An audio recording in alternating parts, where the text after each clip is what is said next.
Hi everybody, welcome to class. I am Brandon with Fold Up Games and I'm very excited to show you this tutorial today on GameMaker Manual Views. I know what you're thinking, I'm going to change channels.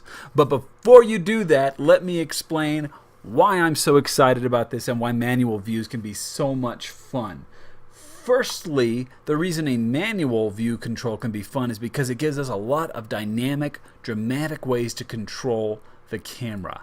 The second reason that it is really fun is because it allows us to move the view to places where it normally can't go, including outside of the room.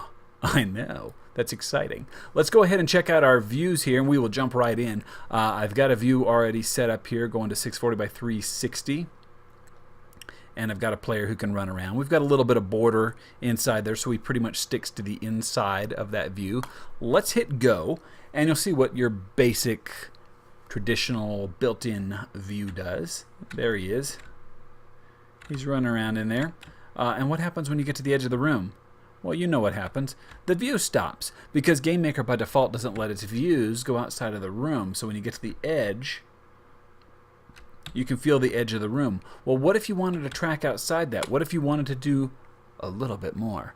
Let's do that with manual views. This is going to be fun. This is going to be fun. I know it sounds like a topic that's not fun, but believe me, it is.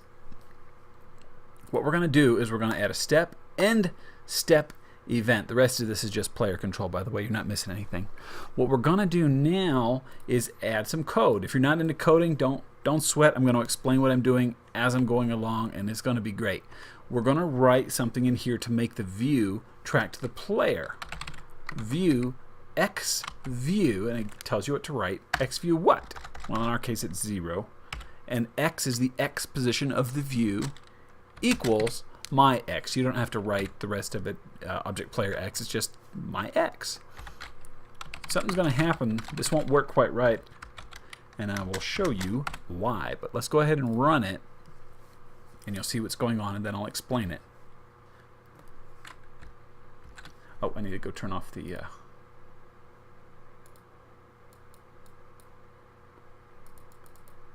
There we go. Turn off the GameMaker controlling it. I want the character to control it instead. There he is. Okay, where'd he go? Look, there he is. He's up there in the corner. Why is that? Why is that? Well, the reason, kids and kittens, is because the XY coordinates of the view is the top left corner. So I told it to put the view X and the Y X on the player's XY, which is right there. Right? So what we need to do is shift the whole thing over to the left and up a bit. By how much, you may ask? How do we figure out how far to the left and right? Well, that's actually quite simple. It looks a little bit weird when you write it out. It looks like your math homework. If anybody comes in and is like, what are you doing? Just say math homework, and they'll think you're pretty smart. What we're actually going to do is figure out half of the view. We want to shift it over by half of its width and half of its height. How are we going to figure that out? Imagine if it was 600 pixels wide here, half of that would be 300. We write that in GameMaker pretty easily. We're going to subtract x minus, what we're going to write is the width of the view. View, and that's called W view. Same code as over there. It's x view 0. This is W view 0. That means the x position, and this means the width. Boom. Divided by 2. What's divided by 2? Well, it's half. Just like we saw over here. Width divided in half is the halfway point. Easy peasy lemon squeezy. Same thing here. View H view. What's H stand for? Anybody got a guess? Height. So we're doing the X position minus the half the width and the Y minus half of my own height. And that, dear students, will center up the view on the player. And it will get you into the promised land that I promised you, where things get really crazy. You can walk outside the room. How do I know I'm outside the room? Because these plants aren't in the room. They're outside the room. What? What? What's really fun about that, you guys, is that now you can start building rooms that go to any size you want to. I could build all kinds of stuff outside of here. As a matter of fact, I could take this room and set it to like 200 by 200 if I wanted to, right? GameMaker is going to refer back to room sizes, but if you don't type back into that size again, if you let the player go crazy wherever he wants to, GameMaker doesn't have to be any the wiser, right? Some of that stuff about intersect boundary and things like that, just don't use it. I'm going to do a tutorial later on how to create terrain manually that allows your terrain to go off in, automatic terrain that lets it go off in all kinds of different directions, and that will allow your terrain to create itself way off out into oblivion. Won't that be fun? Now, that's actually the entire main tutorial about view control manually, but it's not the fun part. It's not the camera control part. If you need to manually control views, you just did it. You're done. Thanks for playing. However, we're going to have some more fun. I'm going to cut this from there and delete that step there, and we're okay. I'm going to add another object called a camera target. I already made a little sprite for him. And I like to do this in the end step. It's the last thing that'll get processed. And let's go ahead and comment that out. Always comment your code. We'll say view tracks me, right? We want to make sure that the view tracks me. And we're going to go ahead to the room, and we're going to throw in, I always forget to throw in the object. If you ever watch my videos, you're like, you forgot to throw the thing in, then you see I get an error and you already knew it was happening. I'm going to throw in the camera object,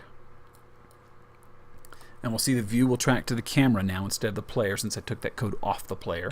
The player is now free to wander around that camera object. I'll go ahead and make that guy visible so we can see what it's doing. But it's not going to be exciting. He's just going to sit there. But now that we have the view tracking to the camera object instead of the player, we can let the camera do some stuff independent of the player. For example, on the create event, we might let the camera just go taken off by itself. If you had a scrolling game or something like that, GameMaker sure does like to bleep at you, doesn't it? If you had a scrolling game, a flying game, a running game, anything like that, like, I don't know, there's a tidal wave behind you, or you're an airplane zooming over the terrain, you can have the view carry on independent of the player, and the player can play around in that space while the view keeps moving.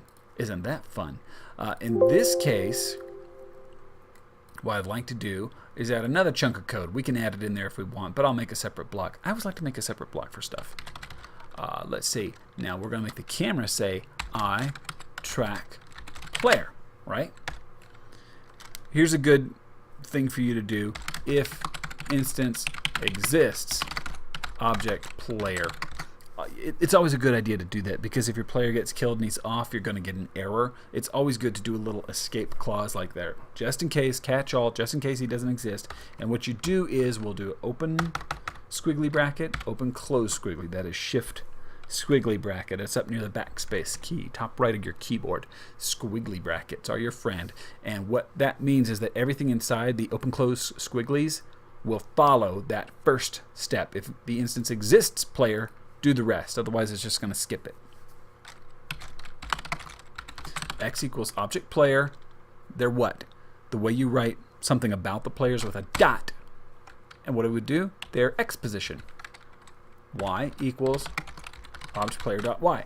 Now what this just did is it should make this guy's XY position stick like glue to the player's XY position. Okay? I'm going to move him down in the depth so he'll be behind the player. We're actually going to make it invisible later, but I like to see the camera target while I'm working. There we go. It looks like he's got a kite on his back, doesn't it? By the way, if you ever do need to stick something to another object, that's how you do it in the end step event, just like that. You learn something new every day, don't you? Now, we're going to have more fun with it, because that's okay, but it's pretty much doing what we did before.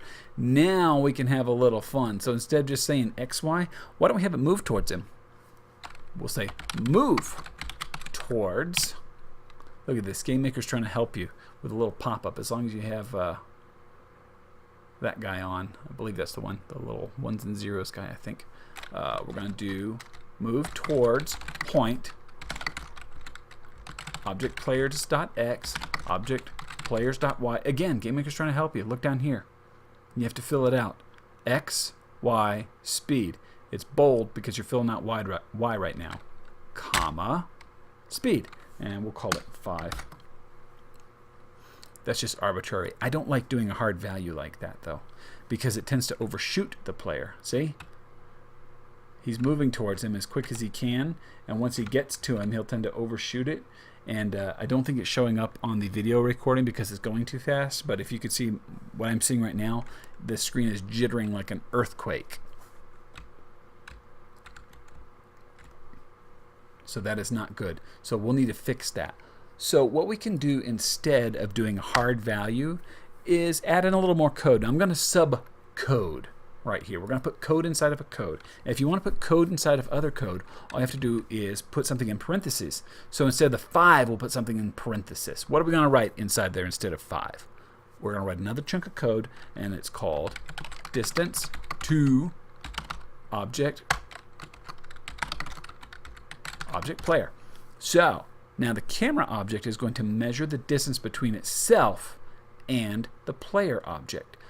But we don't want to do that completely. We don't want to have it say, oh, we're going to move at a speed of however far that is, 256, because otherwise it'll go, moving at a speed of 256, okay, pow! And there it is. We want it to do the distance divided by something, and I'm going to use 4. So what's going to happen is the distance between itself and the player here, right? Divided by 4, we'll put it here. Then we divide that by 4, puts it there. Then divide that by 4, and that by 4, that by 4, that by 4. As you can tell, it can never actually get to the player. There's a thought experiment about that too, by the way, saying nobody can ever actually touch any other object. That's irrelevant, though. What we're going to do is take this and put it in its own little parentheses. And we're going to cut it. And we're going to replace the number 5 with it. So now we've got a little subcode inside the code. And now what's going to happen is a nice little swoosh. Ethanik has helped me figure this out. He writes code on some of my games. See this guy? He tracks him. And the further away you get, the faster it goes. And the closer the camera object gets to you, the slower it goes. So it eases in. If we were to take the camera object in the room and put it way down here, it will fly and then come to a nice smooth stop. Whoosh! Wasn't that fun? Now the cool thing about that particular bit of code is you can adjust the number 4 to be anything to get a different feel. So adjusting to 12 will give you a languid, smooth kind of a drift at the end. Languid. It's the word of the day. See how it drifted into port? Drifted into port and parked it. We'll do 2 divided by 2 and we'll give it a quicker behavior. See that? So it sticks a lot closer. It doesn't give the player quite as much play inside of that view and catches up real fast. Now, of course, what you would do is turn the visibility of it off. By the way, did you know you can keep your code open and keep editing it? You don't have to OK it. It still runs. Haha. Nice little trick, huh? Foosh.